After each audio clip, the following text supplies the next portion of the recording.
In front of me is HUAWEI P50 Pro, and today I would like to show you how you can manage all vibration settings on this HUAWEI.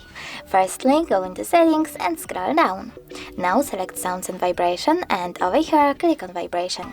This way you'll mute your device completely and leave only vibrations. Then you need to scroll down and select phone ringtone. Now click on vibration and select one of those patterns by tapping on the best one for you and going back. You can do exactly the same for your messages and even notifications.